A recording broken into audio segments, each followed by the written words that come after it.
आप गलत करोगे तो लोगों को कमेंट करना, आप अच्छा करोगे तो वो लोग गलत कमेंट करेंगे। जैसे मान लो आप शराब पीते हो तो लोग बोलेंगे आपको कि देखो शराब पीता है।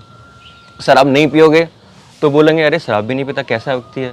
भौतिक संसार में कि पैसा है तो हर चीज़ को हम खरीद सकते हैं। सब चीज़ मेरे पास थी, लेकिन फिर भी अंदर से कुछ संतुष्टि, कुछ सेटिस्फेक्शन नहीं था कि जो हमारा आध्यात्मिक जीवन है, संस्कृति है, पूर्ण तरह से साइंटिफिक है, पूरी तरह से वैज्ञानिक है। हरे कृष्णा कृष्णा कृष्णा हरे हरे।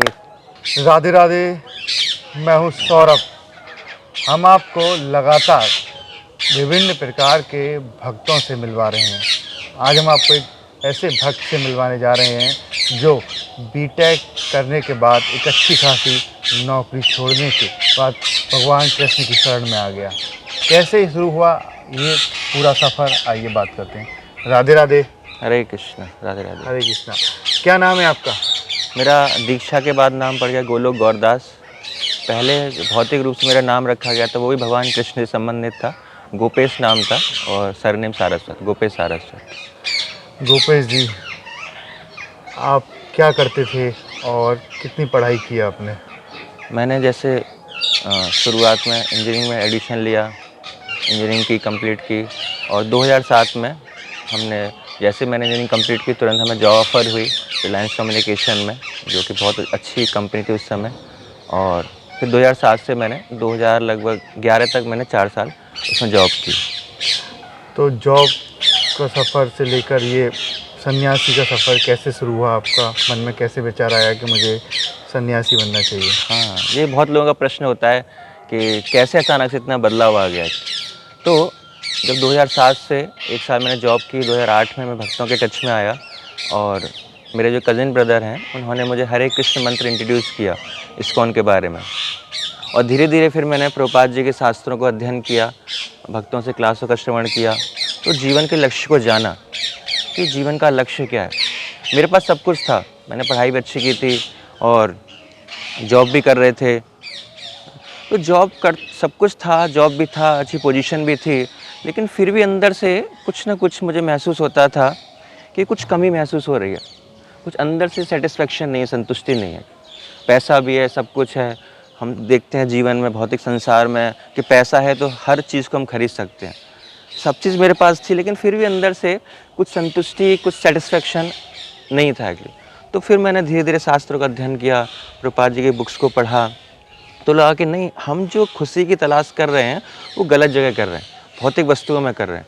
भौतिक वस्तुओं में वो खुशी नहीं मिल सकती, क्योंकि जिस चीज़ के पास या जिस व्यक्ति के पास जो वस्तु है वो उसको दे सकता है, लेकिन भौतिक वस्तुओं में वो खुशी है ही नहीं, तो नहीं मिलेगी। तो वो कैसे मिलेगी? जब हम आध्यात्मिकता से जुड़ेंगे, आध्यात्मिक जीवन से जुड़ेंगे, भगवान से संबंधित जब हम कार्य करेंगे तो हमें अंदर से संतुष्टि मिलती है। तो मैंने उन कार्यों को प्रैक्टिस करना स्टार्ट किया। फिर देखा कि जिस चीज़ की मैं तलाश कर रहा था, जिनको भौतिक संसार में ढूंढ रहा था, वो नहीं मिल रही थी मेरे को। लेकिन जैसे ही मैं आध्यात्मिकता से जुड़ा तो देखा कि मुझे इनर हैप्पीनेस मिलने लगी है। तो फिर मैंने उसको कंटिन्यूसली उस भक्ति का पालन करना, भगवान के हरे कृष्ण मंत्र का जप करना, साधना करना, थोड़ा तपस्या करना, उन सब चीज़ों का मैंने पालन करना शुरू किया। आप जैसे युवा जो नौकरी पढ़ाई के बाद कुछ अलग करने में अपनी हैप्पीनेस ढूंढते हैं, लेकिन आप सन्यासी बन के हैप्पीनेस ढूंढ रहे हैं, तो सच में ही हैप्पीनेस है या फिर ऐसे ही है? हाँ, बिल्कुल, निश्चित रूप से हमारे मन में भी यही प्रश्न आता है कि कभी जब किसी को खुशी नहीं मिलती है तो मन में डाउट आता है कि वास्तव में हैप्पीनेस एग्जिस्ट भी करती है, नहीं करती। अगर होती तो किसी न किसी को तो मिली होती। जिस प्रकार मैं एक उदाहरण देता हूँ, जैसे रेगिस्तान में मिराज होता है तो हिरन को पानी दिखाई देता है दूर से, लेकिन वो पानी वास्तव में होता नहीं है, पानी वहाँ पे होता नहीं है, तो लेकिन उसे पानी की परछाई दिखाई देती है। लेकिन पानी का जो परछाई दिखाई दे रही है, इसका मतलब क्या है कि वास्तव में कहीं ना कहीं वास्तव में पानी एग्जिस्ट करता है।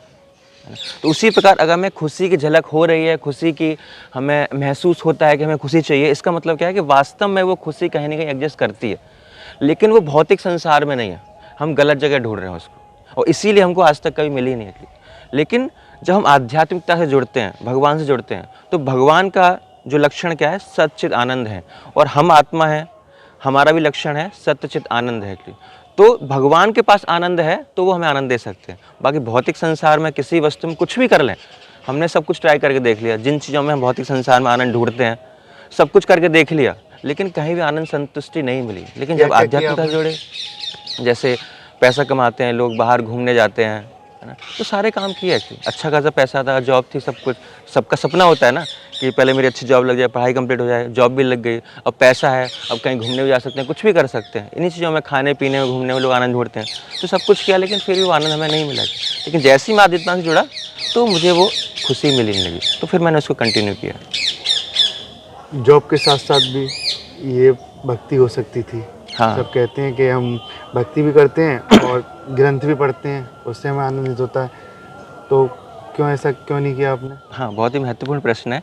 और काफ़ी लोग इतना कहते हैं कि ठीक है, घर वाले भी ये कहते थे कि ठीक है, भक्ति तो सभी करते हैं, तो घर में रह के भी भक्ति हो सकती है ना? लेकिन क्या है कि घर में रह के क्या है कि मेरे पास और सारी ज़िम्मेदारी होती और बहुत सारी चीज़ें होती, तो मैं कम समय दे पाता। तो मैंने सोचा क्यों भगवान ने एक जीवन दिया है ना? तो क्यों ना इसको समाज की सेवा में लगाया जाए। घर में रह के मैं इस संदेश को दूसरे लोगों तक बहुत ही लिमिटेड मात्रा में पहुँचा पाता, क्योंकि मेरे पास और ज़िम्मेदारी होती, तो मेरे पास समय कम होता प्रचार के लिए। तो मैंने सोचा कि जो मेरी हालत थी, जो मुझे मिला है, तो क्यों ना ये जीवन, ये संदेश, ये वस्तु दूसरे लोगों को पहुंचाने तक प्रयास किया जाए। और विशेष रूप से युवावस्था को। तो युवा वर्ग में लोगों के पास बहुत सारी गलत आदतों से वो जूझ रहा है, गलत आदतें पड़ जाती हैं, पूरा अपना जीवन वेस्ट कर लेता है। तो मैंने सोचा कि क्यों ना उस समय को उन लोगों को सुधारने में, जो भगवद गीता की शिक्षाएँ हैं, जो भागवतम की शिक्षाएँ हैं, जो हमारा वैदिक संस्कृति है, जिससे लोग पीछे भाग रहे हैं, तो क्यों ना उसका प्रचार किया जाए और विशेष रूप से युवा वर्ग को उसको दिया जाए। तो इसीलिए फिर मैंने क्या फुल टाइम इस्कॉन को ज्वाइन किया। अब मैं क्या है, मेरे पास 24 घंटे भगवान की सेवा के लिए हैं। 24 घंटे मुझे कोई काम नहीं है, केवल एक ही काम है कि इस संदेश को दूसरे लोगों तक पहुंचाना। घर पे रह के मैं कम जिम्मेदारी उठा पाता, लेकिन अभी मैंने क्या है हायर रेस्पॉन्सिबिलिटी लिया। पहले मैं घर की जिम्मेदारी लेता, अभी मैंने पूरे समाज की जिम्मेदारी ली है। तो कभी कभी लोग प्रश्न पूछते हैं कि नहीं घर छोड़ दिया, तो जो भक्त होते हैं वो सब कुछ छोड़ देते हैं, बट ऐसा नहीं है। कि जो भक्त हैं वो क्या करते हैं, लोअर रिस्पॉन्सिबिलिटी को छोड़ के हायर रिस्पॉन्सिबिलिटीज लेते हैं। तो हायर रिस्पॉन्सिबिलिटी मतलब बड़े लोगों को प्रचार करना इतने लार्ज स्केल पर। तो मैंने भी इसको चुना और अपना मत है तो चूज़ कर सकते हैं। घर वालों ने आपसे मना नहीं किया कि क्यों जा रहे हो, इतनी अच्छी जॉब छोड़कर घर पे ही रहो? और जो पड़ोसी होते हैं, रिश्तेदार होते हैं, बड़े ताने देने पड़ते हैं घर वालों का, अरे क्या बाबा जी बन गया है। तो निश्चित रूप से घर वालों ने शुरुआत में थोड़ा सा, उनको भी अजीब सा लगता था, और वो भी अपनी जगह गलत नहीं है, क्योंकि हर जो पेरेंट्स हैं वो सोचते हैं कि हमारा बच्चा है तो आगे जाके पढ़ेगा लिखेगा, जॉब करेगा, शादी करेगा, हमारी कुछ जिम्मेदारी उठाएगा, कुछ सेवा करेगा। तो सबकी ये आशाएं होती हैं। लेकिन अचानक से जब उन्हें लगता है कि एक दिन में कि ऐसा स्टेप ले लिया, तो निश्चित रूप से धक्का लगता है। अगर मैं भी उनकी जगह होऊंगा तो मुझे भी धक्का लगेगा।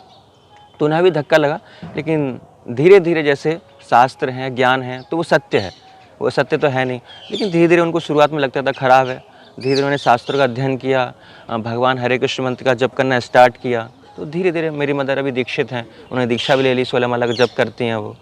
तो जब शास्त्रों को पढ़ा, जब ज्ञान मिला उनको, तो उन्हें लगा कि हाँ उसने सही किया, वो कहीं गलत रास्ते पे नहीं गया। क्योंकि कई लोगों को हम देखते हैं, किसी के बच्चे छोड़ के विदेश सेटल हो गए, कभी पेरेंट्स से मिले ही नहीं, छोड़ के चले गए, या गलत आदतों में पड़ गए, पेरेंट्स को घर से बाहर निकाल दिया। तो उनको कम से कम इतना संतुष्टि थी कि कम से कम अच्छा कार्य कर रहा है, किसी गलत जगह नहीं गया, किसी को लड़की को भाग के नहीं ले गया, कुछ दारू वगैरह नहीं पीता, कम से कम अच्छी डायरेक्शन में गया है। और जैसे जैसे समय बढ़ता गया 2-3 साल में, तो उन्हें पूर्ण विश्वास हो गया कि हाँ बिल्कुल सही है। अब वो भी खुश हैं, कोई दिक्कत नहीं है, माला करते हैं दोनों पेरेंट्स जो हैं, और भाई उनकी वाइफ वो भी माला करते हैं, वो भी भगवान की भक्ति से जुड़ रहे हैं। तो मैं कारण बना उन सबको भक्ति में लाने का। तो एक दिन में ही आपका जीवन बदला? नहीं, एक दिन में नहीं बदलता, ये तो एक प्रोसेस होता है, विधि होती है। और अभी मैं ये नहीं कहूँगा कि मैं पूरी तरह से चेंज हो चुका हूँ, मेरा जीवन बदल चुका है। एक प्रोसेस है, आजीवन प्रोसेस है, ट्रेनिंग है। तो अभी कुछ चेंज हुआ है, कुछ और बाकी है, फ्यूचर में कुछ और चेंज होगा। आप जब जॉब कर रहे थे कितनी सैलरी थी आपको? उस समय लगभग 15 साल पहले लगभग मेरी मंथली 25 से 30 हज़ार सैलरी थी। अभी 15 साल बाद तो और ज़्यादा हो जाती, जितनी कितनी होती? लाखों में होती? आई थिंक लाखों में आराम से होती है। जो मेरे साथ हैं अभी, जो मेरे साथ जॉब कर रहे थे, वो भी 1 लाख 1.5 लाख उनकी जॉब है, बड़े अच्छे पद पे हैं वो। अब आगे का प्लान क्या है आपका? आगे का प्लान यही है कि मैं जो काम कर रहा हूँ, भगवान के नाम का प्रचार करना है, भगवद गीता के संदेश का प्रचार करना है। क्योंकि हम इस अपनी संस्कृति से छूटते जा रहे हैं, हमें लगता है ये बेकार है। ये साइंटिफिक नहीं है, साइंस में ही हमारा जीवन है। बट मैं आपको बताना चाहूँगा कि जो हमारा आध्यात्मिक जीवन है, संस्कृति है, पूर्ण तरह से साइंटिफिक है, पूरी तरह से वैज्ञानिक है। हमने समझा नहीं, इसको कभी जाना नहीं। हम जानेंगे, समझेंगे, इसको अगर साइंटिफिकली अप्रोच करेंगे, वैज्ञानिक रूप से अप्रोच करेंगे, तो हमें पता लगेगा कि ये जो संस्कृति है ये पूर्ण तरह से साइंटिफिक है। और ये कभी कभी लोगों को लगता है कि ये आज के लिए प्रैक्टिकल नहीं, व्यवहारिक नहीं है। ठीक है, पुराने ज़माने में हमारे शास्त्र थे, वैदिक संस्कृति थी, लोग पुराने ज़माने के लोग पालन करते थे, लेकिन अभी तो एक विज्ञान का युग है, तो आज के ज़माने में प्रैक्टिकल नहीं है। लेकिन अगर हम व्यवहारिक रूप से इसको अप्लाई करेंगे अपने जीवन में, तो लगेगा कि हाँ, वास्तव रूप से हर चीज़ का एक वैज्ञानिक रीज़न है। हम तिलक लगा रहे हैं, शिखा रखते हैं, हेड शेव करते हैं, धोती कुर्ता तक पहनते हैं, हरे कृष्ण मंत्र का जप करते हैं, मंत्र मेडिटेशन करते हैं, इन सब चीज़ों के पीछे जाएंगे, उत्तरों पर जाएंगे तो देखेंगे पूर्ण तरह से साइंटिफिक है। और हम लोगों को अगर इन चीज़ों को उतारेंगे अपने जीवन में, तो निश्चित रूप से हमारे जीवन में सुख और शांति आएगी, अन्यथा नहीं आएगी। कई लोग होते हैं दोस्त, रिश्तेदार मजाक उड़ाते हैं, क्या सिखा रख लिया, क्या धोती कुर्ता, क्या पैंट शर्ट पहनने वाला लड़का, इंजीनियर जो अपनी गाड़ी से एकदम जाता था, ऑफिस आता था, तो क्या कहते हैं सब? देखो, जब इंसान आगे बढ़ता है तो कमेंट तो करेंगे ही लोग। ऐसा नहीं लोग कमेंट करेंगे। आप कुछ भी एक्टिविटी करोगे, आप गलत करोगे तो लोगों को कमेंट करना, आप अच्छा करोगे तो वो लोग कमेंट करेंगे। जैसे मान लो आप शराब पीते हो तो लोग बोलेंगे आपको कि देखो शराब पीता है। शराब नहीं पियोगे तो बोलेंगे अरे शराब भी नहीं पीता, कैसा व्यक्ति है। तो जब मैं भी जॉब कर रहा था, जैसे आध्यात्मिकता से जुड़ा था, तो मैं ऐसी चीज़ें नहीं करता था। जब पार्टी वगैरह होती थी, बॉस बुलाते थे तो कमेंट करते थे, अरे ये तो बाबा जी इनके लिए दूध लेके आओ, है ना, ये तो शराब नहीं पियेंगे। तो ऐसे कमेंट आपको सुनने को मिलेंगे। आपके फ्रेंड सर्कल में कहेंगे ऐसा क्या हो गया आपके जीवन में, कौन छोड़ के चली गई, ये अचानक से इसमें आ गया एक्चुअली। तो ऐसे कमेंट सुनने को मिलेंगे। इस प्रकार खाली मुझे ही नहीं, घर वालों को भी सुनने को मिलते हैं। वो सोचते हैं कि अच्छा कहाँ भाग गया, कहाँ भाग के शादी कर ली, या शादी हो नहीं रही, इसे भाग गया, शादी नहीं कर रही। तो तरह तरह के वो विचार बनाते हैं, लेकिन उनको हमें सहन करना है, क्योंकि हमें पता है कि हम सही डायरेक्शन में जा रहे हैं, सही काम करने के लिए जा रहे हैं। तो सही लोग तो गलत काम करेंगे, सही काम करेंगे, लोगों का काम है बोलना है, उनको बोलना ही है। लेकिन जब आप धर्म के सिद्धांतों का पालन दृढ़ता से करोगे, तो वही एक दिन क्या करेंगे, आपका रेस्पेक्ट करेंगे। जैसे मेरे साथ हुआ है, पहले वो सब लोग मजाक उड़ाते थे, लेकिन जैसे ही 3-4 साल उन्हें देखा कि दृढ़ता से पालन कर रहा है अपनी शिक्षाओं को, तो फिर वो रेस्पेक्ट करने लगे। वही सेम व्यक्ति है जो कमेंट करते थे, वही आदर करते हैं, घरों में बुलाना चाहते हैं कि प्रभु जी आओ मेरे घर में भी चरण डालो, एक प्रसाद पाने के लिए आओ, कुछ मेरे बेटे को समझाओ, ये गलत आदतों में जा रहा है। तो जो पहले नहीं मानते थे वही अब स्वीकार कर रहे हैं। गीता भागवत भी आप पढ़ते हैं डेली? हाँ, नित्य रूप से नित्यम भागवत सेवया, है ना, भागवत में लिखा है। संदेश देंगे? मैं संदेश देना चाहूँगा कि जो जीवन का हमारा लक्ष्य है, अभी हम अपने जीवन के लक्ष्य को पता ही नहीं है। हम जानते हैं कि जीवन का लक्ष्य, जैसे मान लो किसी का आईएएस बनना है, किसी का जॉब करना है, जॉब लग जाए, ये हमारे अल्टीमेट गोल नहीं है। इन सब चीज़ों हम ये सब चीज़ क्यों करना चाहते हैं, क्योंकि अल्टीमेटली हम खुशी प्राप्त करना चाहते हैं, लेकिन उनसे हमें खुशी नहीं मिलती। तो खुशी कहाँ से मिलेगी? जैसे मैंने आपको बताया, हमारा नेचर है सच्चित आनंद, और भगवान भी है सच्चित आनंद। तो जब हम भगवान से जुड़ेंगे, भगवान के पवित्र नामों का जप करेंगे, हरे कृष्णा कृष्णा कृष्णा हरे हरे, हरे राम राम राम हरे हरे, तब भगवान से जुड़ेंगे, भगवान से संबंधित कार्य करेंगे, तब हमें वो खुशी मिल पाएगी।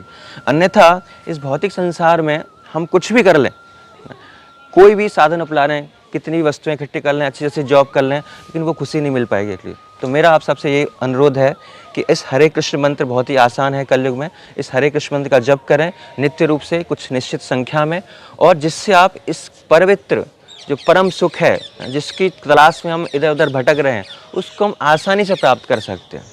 तो मैं ये संदेश आप लोगों को देना चाहूँगा। एक पर्सनल सवाल है ये तो। हाँ, हर युवा होता है, जॉब होती है, तो कई डिस्क में जाता है, बाहर में जाता है, गर्लफ्रेंड भी होती है, कैसा आपके साथ था कभी? शुरुआत में थोड़ा जैसे मैंने देखा, कॉलेज लाइफ ऐसी होती है, कुछ फ्रेंड्स भी होते हैं, फ्रेंड सर्कल होते हैं, उनके साथ घूमने भी जाते हैं। और शराब इत्यादि तो मैंने कभी सेवन नहीं किया, हमेशा दूर रहा, ना नॉनवेज से कभी ऐसा। हमारी घर की परवरिश ऐसी थी, प्याज लहसुन तो कभी कभी जैसे घर में तो नहीं बना, लेकिन बाहर तो खाया था, लेकिन कम से कम शराब और इत्यादि से भगवान की कृपा से हमेशा बचे रहे। लेकिन फ्रेंड वगैरह के साथ घूमने जाते थे कॉलेज लाइफ। गर्लफ्रेंड थी? हाँ, कुछ एक आध गर्लफ्रेंड। अब क्लियर बताइए एक बार। हाँ, मतलब फ्रेंड थी, गर्लफ्रेंड तो नहीं कहेंगे, जो साथ में ग्रुप्स में घूमने जाते थे। तो वो नहीं कहती क्या छोड़ दिया? अरे नहीं, वो इतना क्लोज रिलेशन था नहीं, कभी बना नहीं, जैसे फ्रेंड थे। जैसे कॉलेज खत्म हुआ, सब भूल गए अपने आप को। चलते चलते कोई भजन आप सुनाना चाहते हो? भजन सबसे बढ़िया भजन है, सबसे सिंपल भजन है जिसको हम गा सकते हैं। जैसे मैंने हरे कृष्ण मंत्र है, तो इसको में हरे कृष्ण मंत्र को ही गाते हैं। और ये हरे कृष्ण मंत्र है, ये कलयुग के लिए विशेष रूप से डिजाइन किया गया है। ये ब्रह्मा जी ने नारद मुनि को दिया था, जिसका वर्णन कली संतन उपनिषद में आता है। 108 उपनिषद हैं, उसमें से एक उपनिषद है कली संतन उपनिषद में। तो ब्रह्मा जी नारद मुनि को ये मंत्र दिया कलयुग के जीवों के लिए, क्योंकि उनको पता था कि कलयुग के जीव बिल्कुल निकम्मे हैं, उनको कुछ नहीं होगा। तो कम से कम इस हरे कृष्ण का जप करेंगे तो क्या करेंगे, कली कलमस नाशनम, सारे कल के कलमसों का नाश करेगा। हरे कृष्णा कृष्णा कृष्णा हरे हरे, हरे राम राम राम हरे हरे। प्रॉपर टोन में इसको मैं गा के बताऊंगा। हरे कृष्णा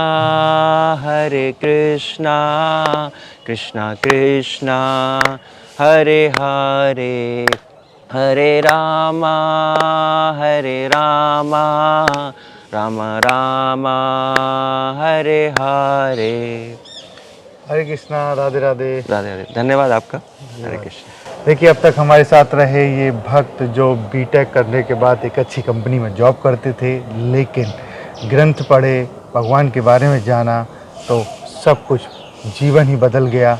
अब एक वैराग्य का जीवन जी रहे हैं और वैराग्य का जीवन जीने के बाद यहाँ पर भक्ति करते हैं, और जो भक्त हैं उनको भगवान और प्रभुपाद के बारे में ज्ञान देते हैं ताकि वो भगवान से जुड़ें। जो ये भौतिक जीवन है उसको त्याग एक अच्छे जीवन की ओर आगे बढ़ें।